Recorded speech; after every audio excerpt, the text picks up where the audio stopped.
এক বৃদ্ধা অবাধে ডাকাতি লুটপাট চার দুষ্কৃতীর ব্যান্ডেল নলডাঙ্গায় চাঞ্চল্য।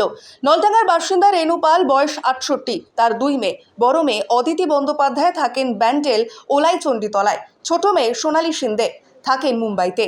২ মাস ছোট মেয়ের বাড়িতে ছিলেন বৃদ্ধা। সে সময় বাড়ি বন্ধই ছিল। গত সোমবার নিজের বাড়িতে ফেরেন তিনি। আজ ভোর রাতে ঘুম থেকে উঠে বাথরুমে যান। বেরিয়ে দেখেন ঘরে বসে আছে ৪ যুবক, তাদের মাথায় স্পটলাইট লাগানো। বৃদ্ধাকে দুষ্কৃতীরা বলে চিৎকার করলে মেরে দেবে। হাত পা বেঁধে রেখে শরীর থেকে সোনার গয়না খুলে নেয়। আলমারির চাবি নিয়ে আলমারি খোলে। পেনশনের ৩৫,০০০ টাকা তুলে রেখেছিলেন তা নিয়ে নেয়। ব্যাংকের বই, চেক বই, জামা কাপড় ছড়িয়ে ফেলে। একটা শাড়িও নিয়ে যায়। প্রায় ৪৫ মিনিট ধরে এই কাণ্ডটি চলে। বৃদ্ধা বলেন, দুষ্কৃতীদের বয়স ২২ থেকে ২৪ হবে। নেশা করেছিল প্রত্যেকেই। একজন তো ঘুমিয়েও পড়েছিল। ডাকাতি করার ফাঁকে বৃদ্ধার স্বামী কি করত, কবে মারা গেছে, মেয়েরা কোথায় থাকে, এসবও জেনে নেয় দুষ্কৃতীরা। বৃদ্ধার পাশেই থাকেন তার আত্মীয়রা। বৃদ্ধার যা মিতা পাল বলে, আমরা পাশে থাকলেও কিচ্ছু টের পাইনি।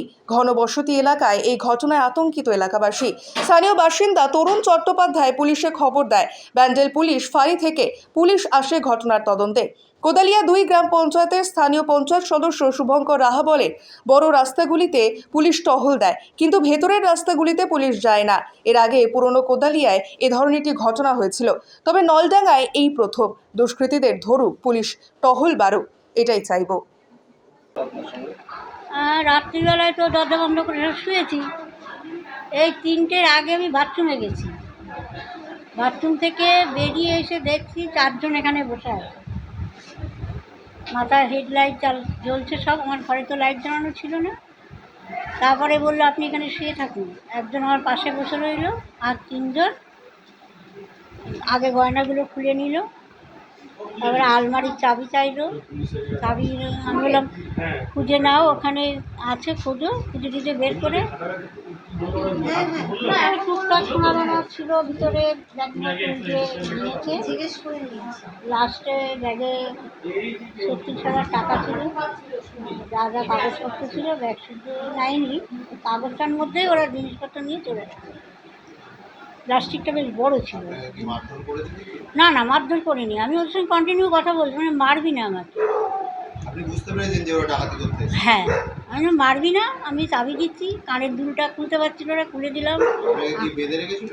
না, বাঁধিনি। জানলা ফান্না বন্ধ করে যাও, রাত্রে সব ঘুমাচ্ছে, জানে কেউ টের পাবে না, আওয়াজ করবে না। না, আওয়াজ করছি না, ওরা নেই। না, বসি না, আমাকে শুয়ে দিয়েছি, শুয়ে থাকি না। আর একটা এখানে বসে হাতে রড ছিল, এরকম মোটা মোটা, এই সাইজের। হ্যাঁ, পিছনে দেখলাম গামছা দিয়ে এরকম গোল কি বাঁধা, কি আছে জানি না, গলায় গামছা আর মাথায় হেডলাইট বাঁধা। আমার পাশে যেটা বলছে, হার্ডলি ওর ২০-২২ বছর বয়স হবে। মুখ খোলা সব, বোঝা যাচ্ছে না। বলছে, আমি তো ভালো করে তাকিয়ে দিচ্ছি, ওরা তো কাজ করেই যাচ্ছে না। বাংলায় কথা, বাংলায় কথা। ওরা ঢুকে হয়তো ওইদিকে ছিল, আমি ঢুকার না, আমি যখন বাথরুমে ঢুকেছি তখন ওরা ঘরে ঢুকে গেছে। আমি একা থাকি, আমি ছিলাম না। আমি হ্যাঁ, একটা পেয়েছি। হ্যাঁ, ২ মাস পরে আমি ১০ তারিখ, ১১ তারিখে ঢোকার কথা। ১২ তারিখে সকালবেলা ঢুকেছি। ১১ তারিখে না, হ্যাঁ ১১ তারিখে সকালে ঢুকেছি। ১২ তারিখ আছে, ১৩ তারিখ, ১৩ তারিখই তো অপারেশনটা হলো। এখানে বসবাস করছে অনেক দিন হয়ে গেছে। এই ঘর করা হয়েছে নতুন, ১.৫ বছর হয়নি।